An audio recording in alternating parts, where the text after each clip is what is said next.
Hi everyone, welcome back to another episode of the Schlank Show. My name is Schlank, and I am here with Cody Potts, starting pitcher for the Pittsburgh Pirates. Welcome to the Schlank Show, and thank you for taking the time to join me today. Absolutely. And it's a pleasure to be here. And thanks. So we have a few questions for you. Starting with my first one. Where did you grow up, and what was your initial baseball experience like?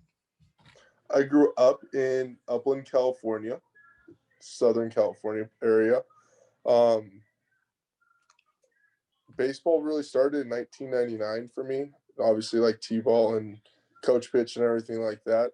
But it wasn't just baseball for me. I actually played a lot of other sports. My parents wanted me to be as athletic as I could, even though I'm a pitcher, and everybody gives us a hard time for being unathletic. I would play soccer, basketball, football growing up, pretty much anything and everything. I actually grew up racing go-karts when I was younger. Pretty cool. And so, yeah, now it's baseball, golf, and that's all I really get to do. Just can't do any really surfing every once in a while. If you call it surfing. Yeah. So you did you play all the sports through high school or? I played baseball and football all the way up until high school. I stopped playing football at the end of my sophomore year, and really just focused on baseball my junior and senior year. Awesome. So then after high school, did you play college ball? I did. I went to Division II. It's called Cal Poly Pomona in Pomona, California. Played there for 3 years, and I was drafted by the Brewers in 2015. So what's a D2 experience like? I know I haven't really met many people who've gone and played D2. Well, I was lucky enough that my college was right down the street from where I lived, probably about like 20, 25 minutes away. So I get to live with my parents and still have the home cooked meals and enjoy some not so expensive living for sure. I didn't have to worry about the college dorm rooms as much, even though that, I kind of missed out on that experience. I kind of wish I would have done that. But it's just like, any other college. Only difference is the division, and we didn't have a football team, unfortunately. Yeah, and I'm sure it's still was an awesome experience. Yeah, it was a blast.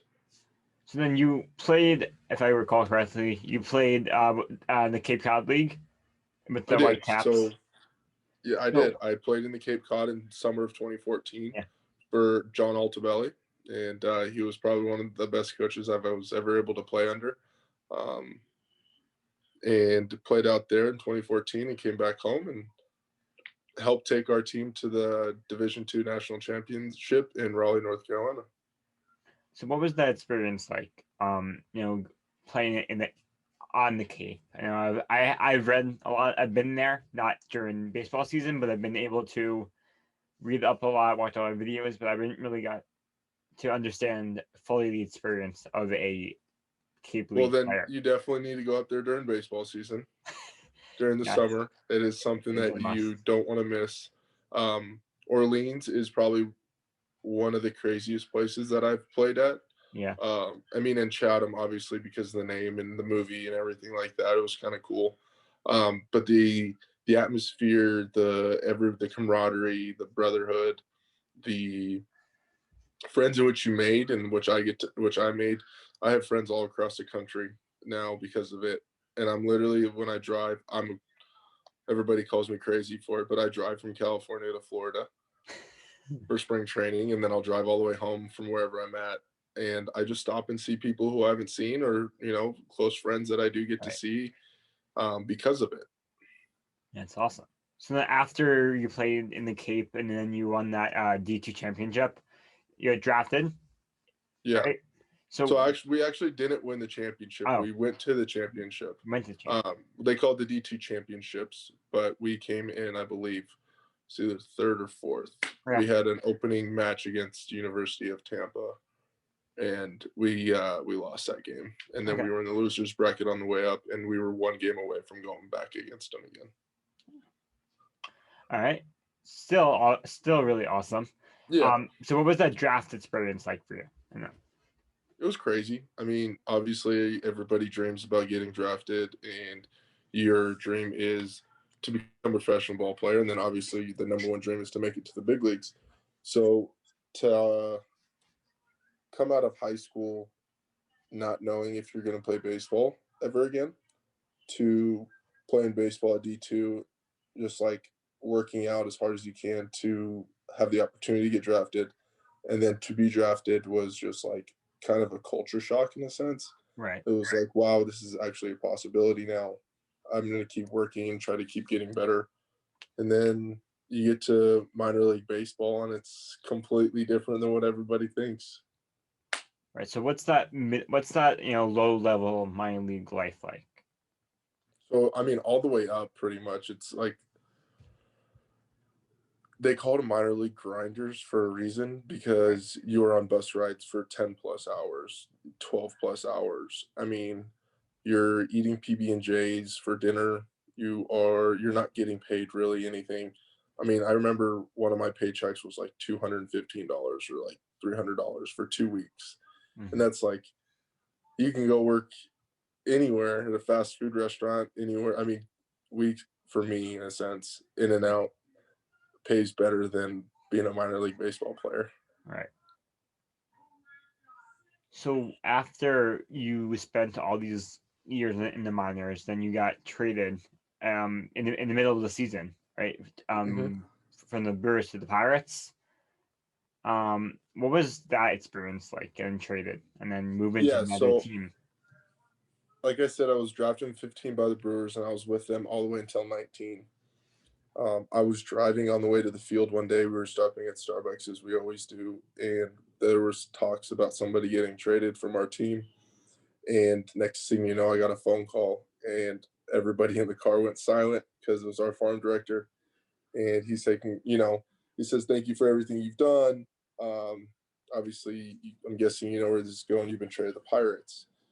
My dad, my uncle, my cousin were all in town, and I was in Biloxi, Mississippi, and they took my truck to New Orleans, Louisiana, Right. and I had to have them drive all the way back because the next morning I had to leave. So then I drove from Biloxi, Mississippi to New Jersey, Ah, and in 2 days I was back on a ball field playing for the Pirates, which was kind of crazy because you right. walk into a clubhouse and you don't know anybody.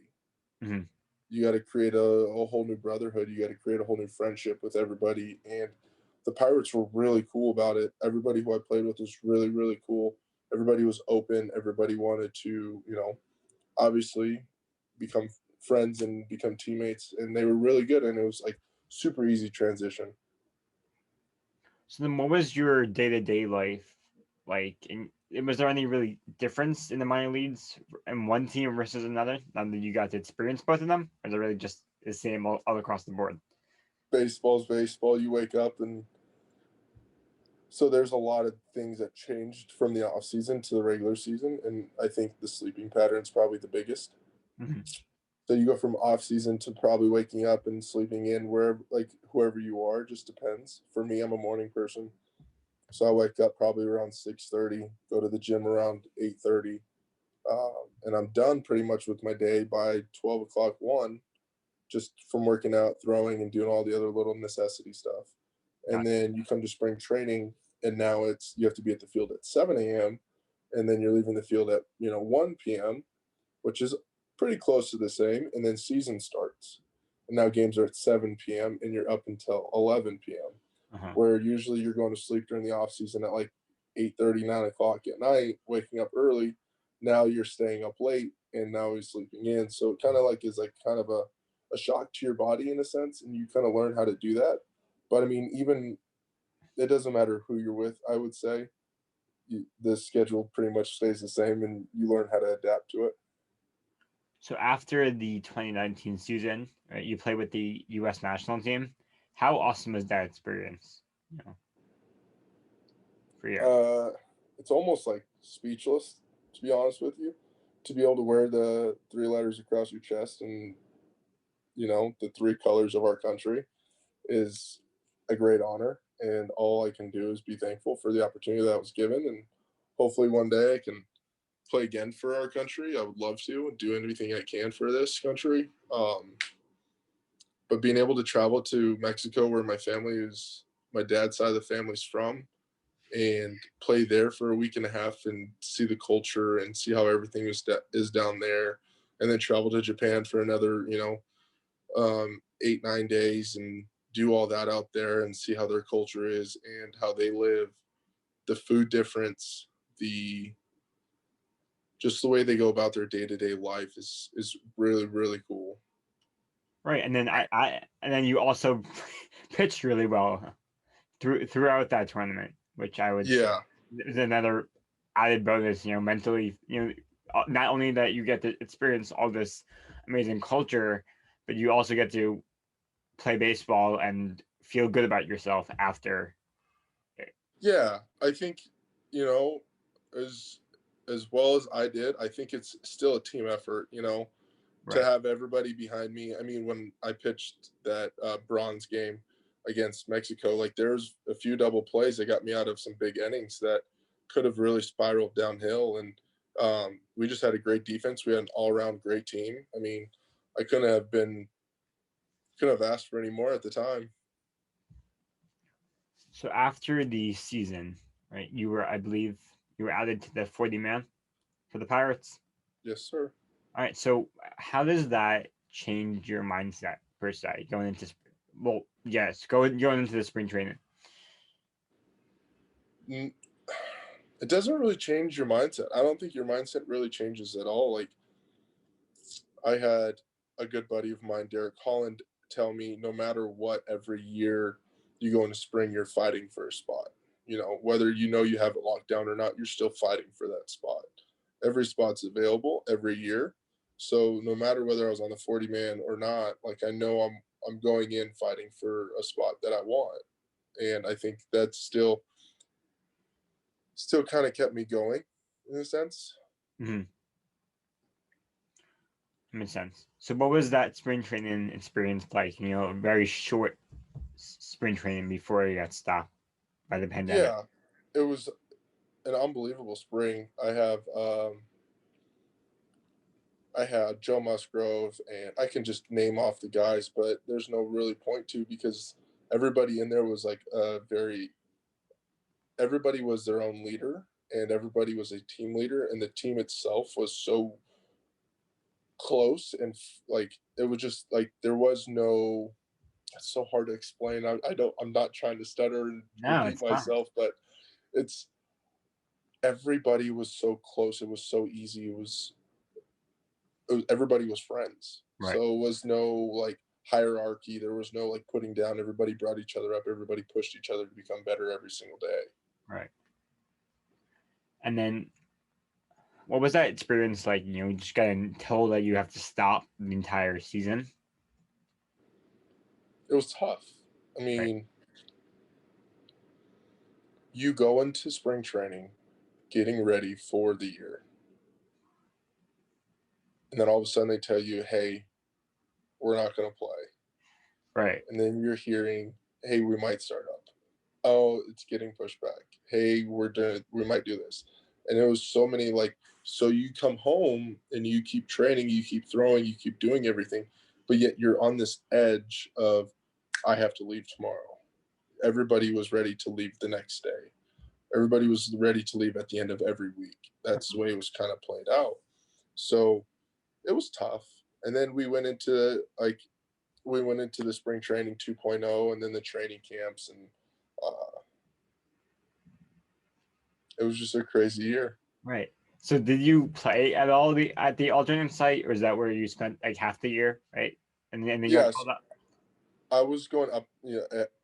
As before I got called up, we were doing some inter squad games down there, and um, I pitched a couple innings just to see where I was, and then I got told I was going to go back up on the taxi squad on the road to Minnesota and no Chicago and Wrigley. So sat up there, was waiting for my opportunity, was given my opportunity.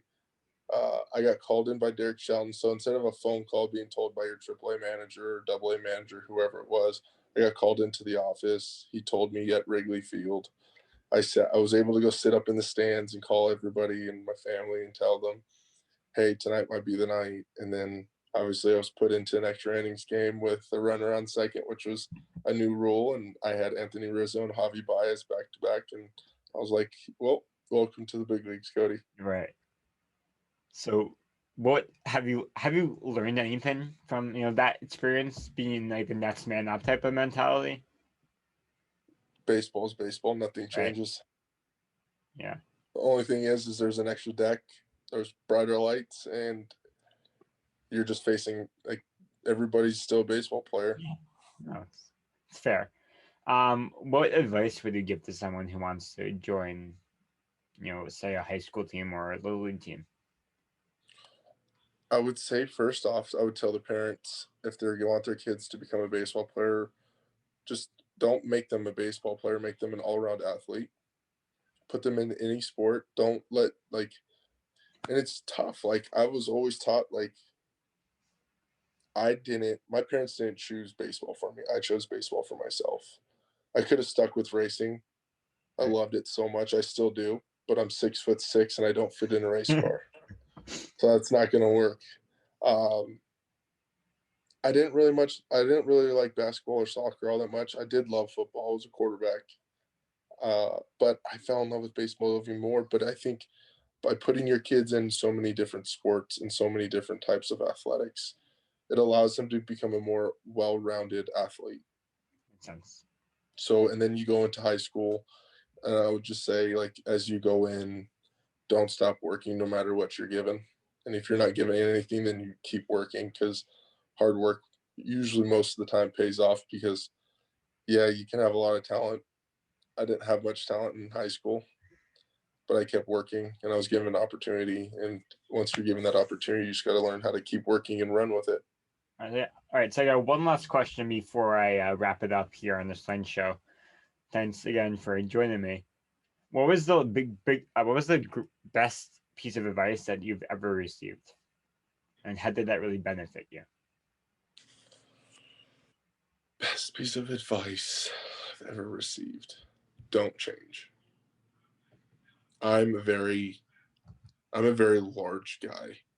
Like I said, I'm 6'6", but I'm like also a very fun, loving, go getting, energetic type of person.